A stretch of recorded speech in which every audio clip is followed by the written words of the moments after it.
हिंदी की क्लास में आप सबका स्वागत है। आज का सुविचार सुनिए। मदद और दया सबसे बड़ा धर्म। बच्चों, हमें हमेशा दूसरों की मदद करनी चाहिए और हमारे मन में सबके लिए दया भाव होना चाहिए। अब आप अपनी हिंदी व्याकरण की पुस्तक भाषा तरुका पेज नंबर 52 ओपन कर लीजिए।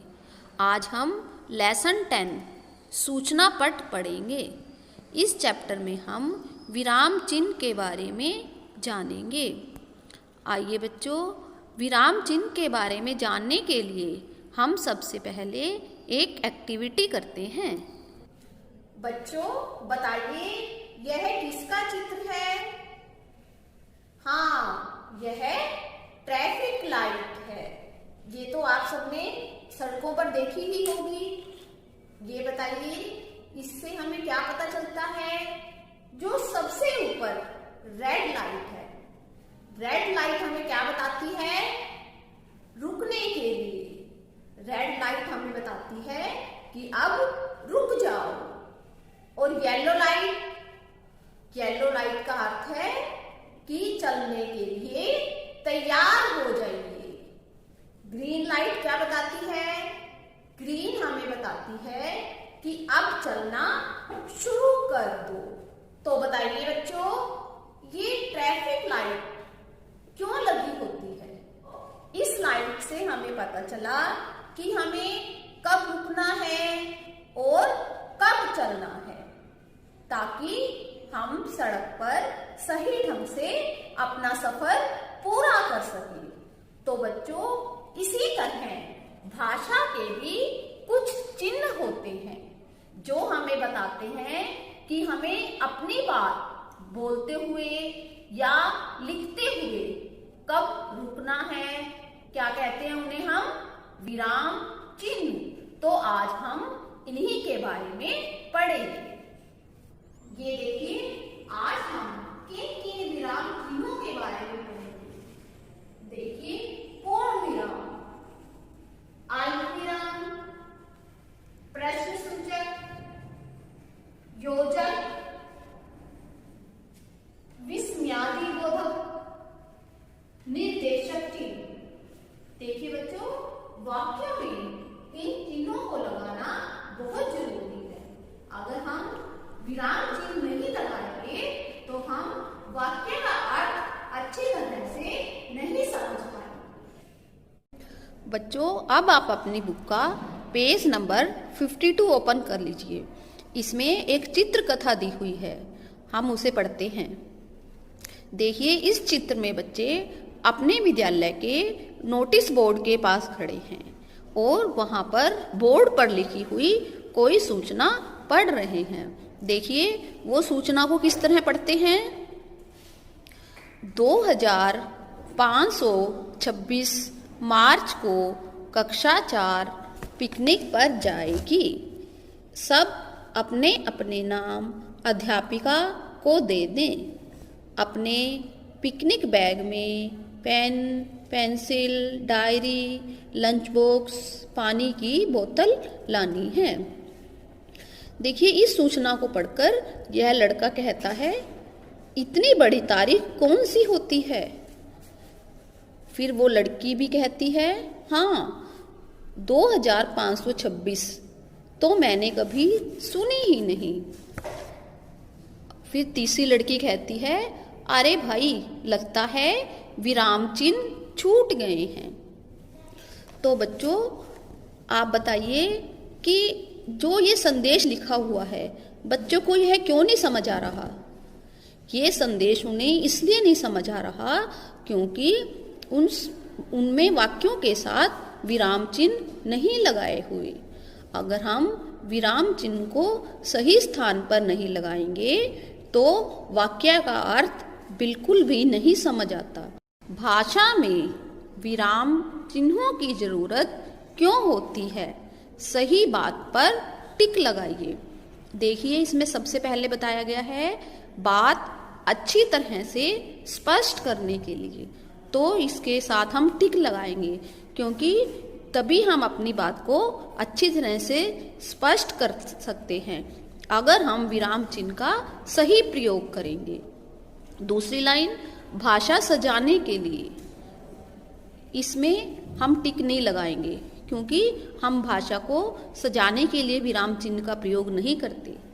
सही अर्थ समझने में मदद मिलती है, यस, इसके साथ भी हम टिक लगाएंगे क्योंकि विराम चिन्हों की सहायता से ही हमें सही अर्थ को हम समझ सकते हैं। आइए अब हम यह संदेश सही ढंग से पढ़ते हैं। 25-26 मार्च को कक्षा 4 पिकनिक पर जाएगी। सब अपने अपने नाम अध्यापिका को दे दें। अपने बैग में pen, pencil, diary, lunch box और पानी की बोतल लानी है।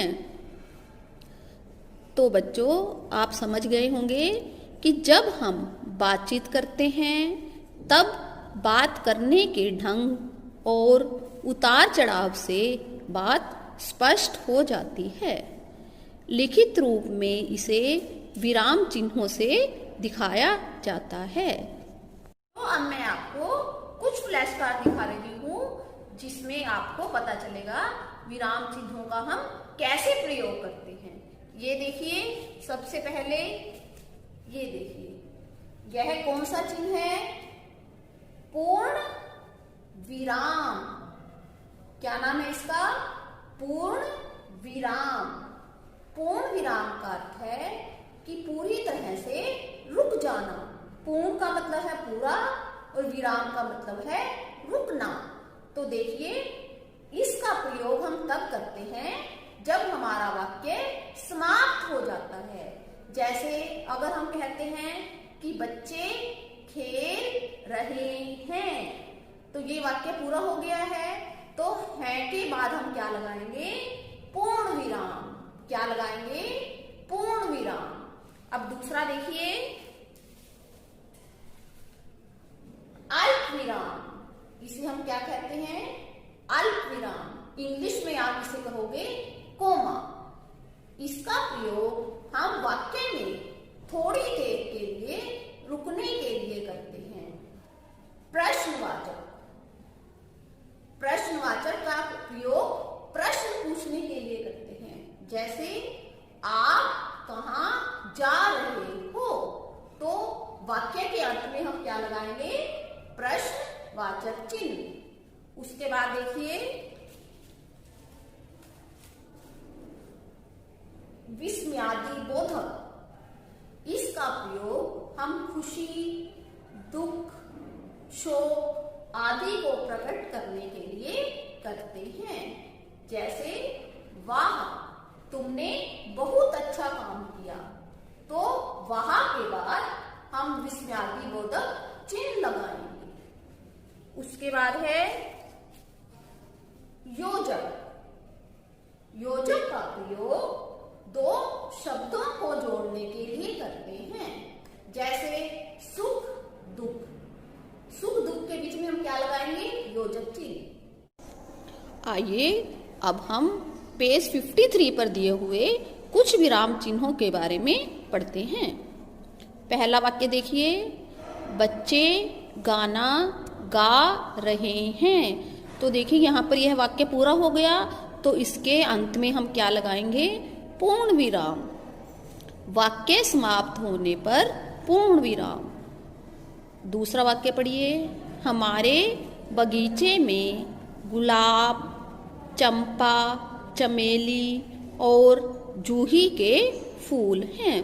तो देखिए, इसमें हमें गुलाब के बाद थोड़ा रुकना है, चंपा के बाद थोड़ा रुकना है, तो इसमें हम क्या लगाएंगे? अल्प विराम। थोड़ा कम रुकने के लिए अल्प विराम। तीसरा वाक्य, पिकनिक पर कब जाएंगे। देखिए, इसमें प्रश्न पूछा गया है, तो जाएंगे के बाद हम क्या लगाएंगे? प्रश्न सूचक। प्रश्न पूछने के लिए प्रश्न सूचक। फोर्थ वाक्य पढ़िए, वाह कितना अच्छा मौसम है। देखिए वहाँ के बाद विस्मयादि बोधक चिन्ह लगाएंगे, क्योंकि खुशी, दुख, आश्चर्य आदि भावों को प्रकट करने के लिए विस्मयादि बोधक चिन्ह लगाते हैं।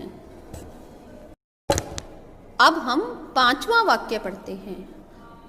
अपना अपना सामान खुद उठाइए।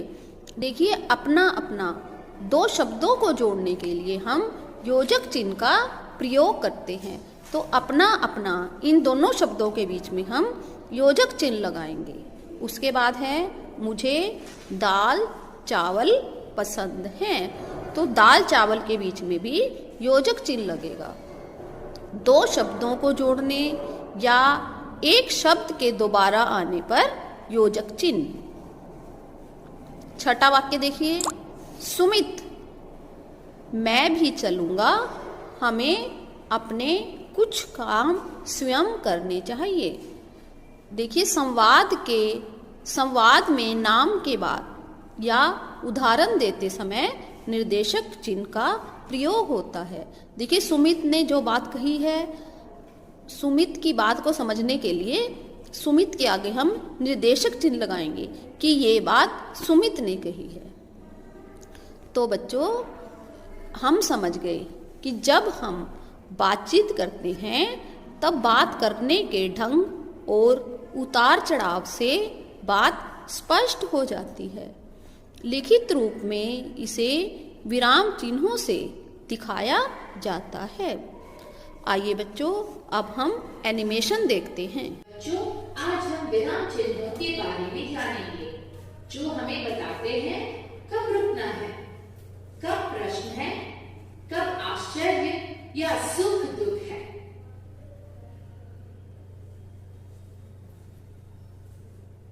ईशान, टिया, तैयार हो जाओ, हम पापा के साथ घूमने जा रहे हैं। पापा हम कहाँ जा रहे हैं? हम पिकनिक जा रहे हैं। वाह, बहुत मजा आएगा। बेटा तुमने बैग में लंच बॉक्स, पानी की बोतल, फल, अखबार सब कुछ रख लिया है ना?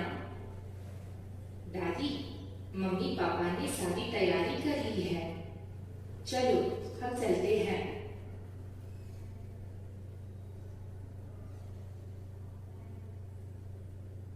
बच्चों आपने ध्यान से देखा और सुना, चलो अब मैं आपको बताती हूँ।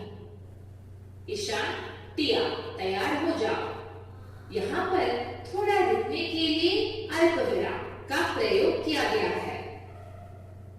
हम कहाँ जा रहे हैं? यहाँ पर प्रश्न पूछने के लिए प्रश्न सूचक है। हम पिकनिक जा रहे हैं। यहाँ पर वाक्य समाप्त होने पर पूर्ण विराम है।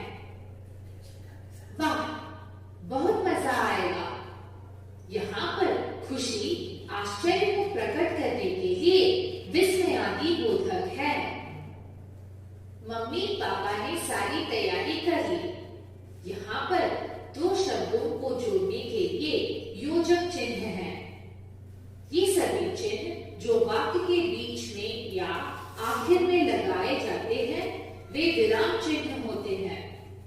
उनसे पता चलता है कि कब रुकना है या अधिक, प्रश्न पूछा जा रहा है या आश्चर्य, सुख दुख का भाव है। आओ विराम चिन्हों और उनके प्रयोग के बारे में जानते हैं। वाक्य समाप्त होने पर लगते हैं पूर्ण विराम, जैसे पेड़ पर चिड़िया है। थोड़ा रुकने के लिए होता है अल्प विराम, जैसे मेरे पास लाल, नीली, हरी गेंदें हैं।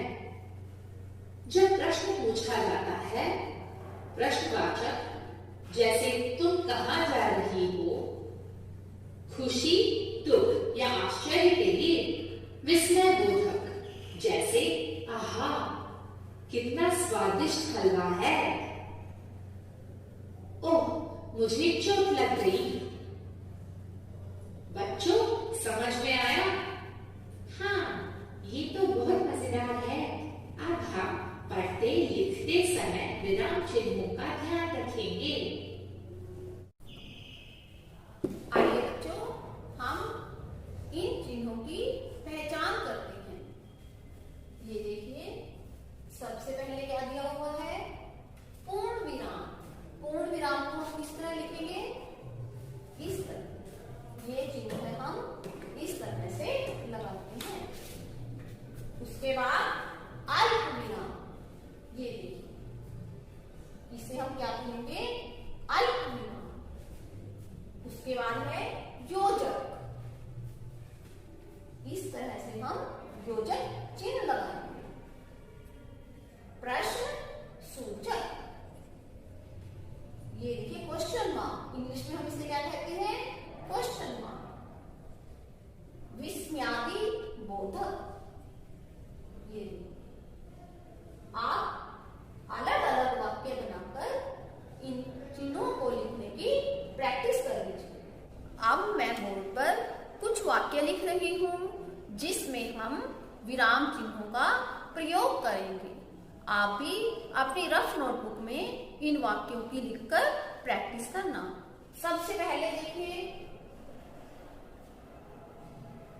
खाली जगह पर विराम चिन्ह लगाइए। पहला वाक्य पढ़िए। दिल्ली भारत की राजधानी है। तो देखिए, यह वाक्य पूरा हो गया। तो यहाँ पर हम कौन सा चिन्ह लगाएंगे? पूर्ण विराम। तो यहाँ पर आप पूर्ण विराम लगाएंगे। दूसरा वाक्य पढ़िए।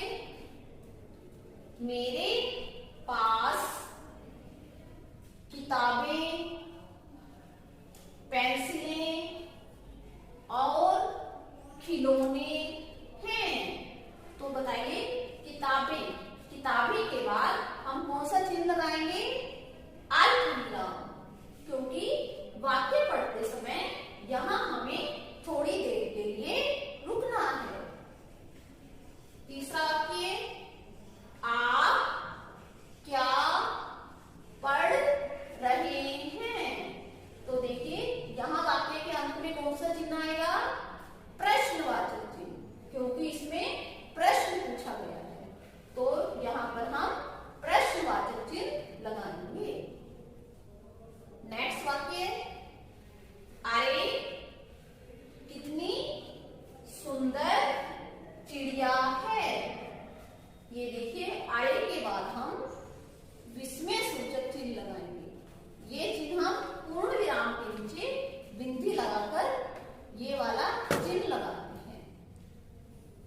लास्ट वाक्य पढ़िए। धीरे धीरे काम पूरा करो। अब देखिए, इस वाक्य में हमने धीरे धीरे इन दोनों शब्दों को जोड़ना है। तो यहाँ पर हम योजक चिन्ह लगाएंगे। धीरे धीरे के बीच में हमने इस तरह योजक चिन्ह लगाना है।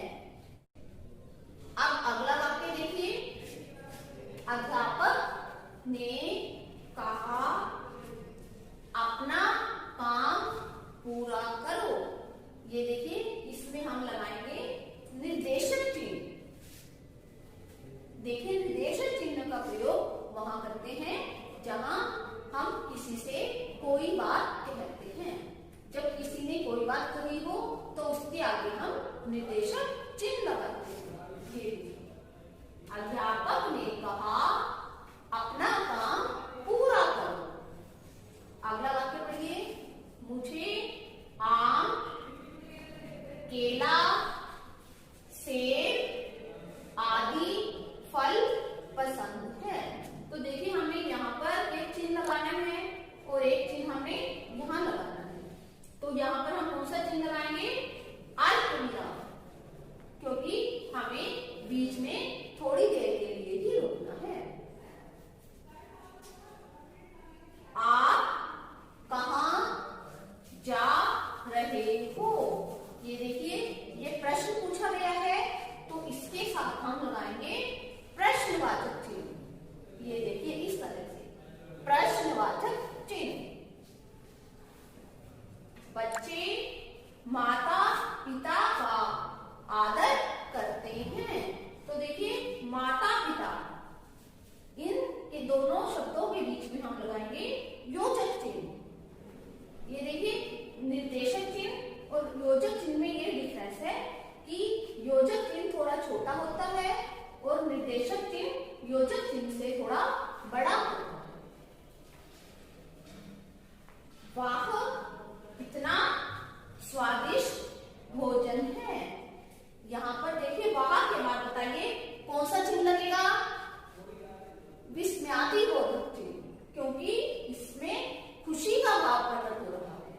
तो वाह के बाद हम लगाएंगे विस्मयादिबोधक चिन्ह। इस तरह से आप और भी वाक्य बनाएंगे और उसमें देखिए कौन कौन से चिन्ह लगाएंगे ताकि वाक्य का अर्थ अच्छी तरह से समझ आ सके। अब आज का सुलेख देखिए। सेवा सबसे बड़ा धर्म है। देखिए बच्चों, दूसरों की सेवा करना सबसे बड़ा धर्म है, इसलिए हमें हमेशा दूसरों की सेवा करनी चाहिए। तो आप यह वाक्य अपने प्रैक्टिस नोटबुक में 5 बार लिख लीजिए। ओके बच्चों, टेक केयर। अगली वीडियो में फिर मिलेंगे। Thank you.